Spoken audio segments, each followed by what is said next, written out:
Hello boys and girls, welcome to BenchART, I'm for Classic, and welcome to Teardown. This is not a new game, as you probably know, it was released a long time ago, but it received a lot of optimizations, expansions, so the game is obviously much more different than it was when it was released. Saber Interactive provided me a key for this game a long time ago, which I have been leaving on the art drop without doing anything about it.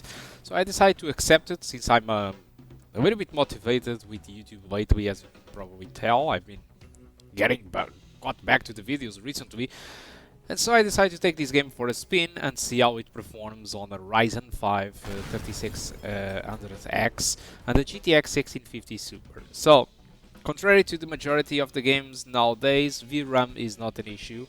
So the 4 gigabytes of VRAM won't be getting in the way. It's all performance, baby. So, one of the things that you should know about Teardown, it is a game with rendering done in voxels. So this can be extremely demanding. That is, voxels are incredible versatile. The only issue is they are just squares, Minecraft-ish. But the rendering and the way that the things is done, it sometimes resembles a little bit the noisy issues with the ray tracing. But you can do a lot of stuff with this. So this is a very variable game regarding performance, objectives and everything. And probably already saw this on these 1080p low settings that I did show you, which I'm now going to switch to 1080p median. That performance is very variable. I can be now having 80 frames per second, 120 frames per second, whatever. And then I just cause a massive explosion which interacts with a lot of voxels, and performance goes below than 60 frames per second. It might cause a stutter or two. So look at this, whoa, 44 frames per second, and then it got back up. And I'm having like CPU bottleneck. If you look to the GPU usage, is not 99%. So CPU or RAM system is capping my performance, or just the engine. So it's a very variable game when it comes to performance, so it's hard to benchmark. Alright, so it depends a lot on what is going on with the action. If you have a fire, there is fire propagation in this game, which is Rise Voxel, which brings houses down. There is a lot of physics going on, a lot of particles, a lot of voxel rendering stuff. So it's really hard to say that you should go with X setting because it's stable, because none of them are stable, because there is always situations which you can trigger the game to drop below 60 frames per second. So whatever the setting you go, whatever if you go with 1080p low, where you are having like 120 frames per second mostly, then you can cause a massive explosion, a lot of fires, and performance can simply go down below 60 during that time period of 5-10 seconds, who knows. Depends a lot on the situation. So my recommendation, it is entirely up to you. You can go with the low settings, alright, if you want, and enjoy a noisy sometimes.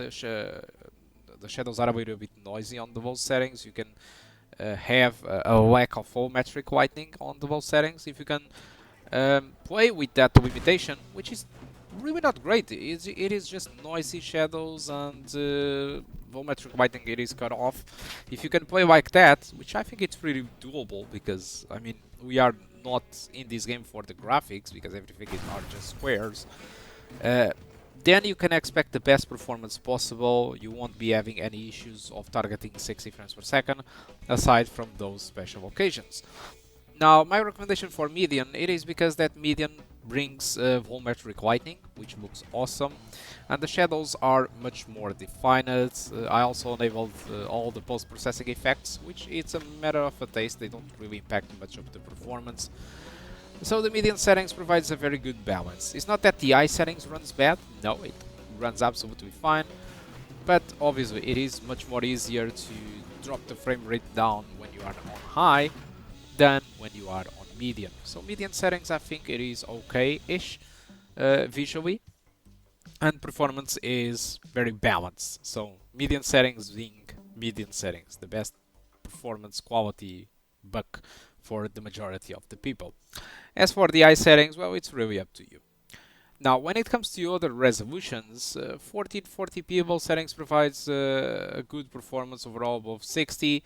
Median settings, it is a little bit in no man's land, sometimes below 60, sometimes above 60, depending on the scenario or the weather system. Yeah, because there is a weather system, and when it's raining there is a lot of reflections.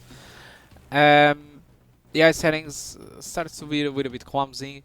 For cable settings, it's, well, as good as 1440p median, and 4K median settings it is absolutely garbage. Because it just runs most of the time below than 30 frames per second. And despite this is not a competitive game, you don't really need those 60 frames per second to play. I could easily play this game at 30 frames per second, no issues with the gamepad. The thing is, I mean, I still want for it to be stable. Playing below 30 frames per second it's not for me, to be honest. So my recommendation, it is really this. Either go with 1080p low, or either go with 1080p median. And my personal suggestion, it is really 1080p median, and we need to swallow those drops that do appear when big explosions kick in and stuff like that, which happens to all the people that plays this game. So you can expect a live stream soon if you are watching this video later. Probably the live stream it is already available. I want to show you what is this game about, what's the objective. There is a story mode, there is a sandbox, there is expansions, what have been happening. It will be like a 1 hour live stream where I will try to be quick and show you what is the game about, completing some missions, show you a little bit, alright, the technical part, which is very interesting. And that's it. Guys, thank you a lot for watching the benchmark. In case you have any doubt about Teardown, the video, or anything related to that, just leave a comment on the comment section of the video. So thank you a lot for watching. I do hope to see you soon. Goodbye.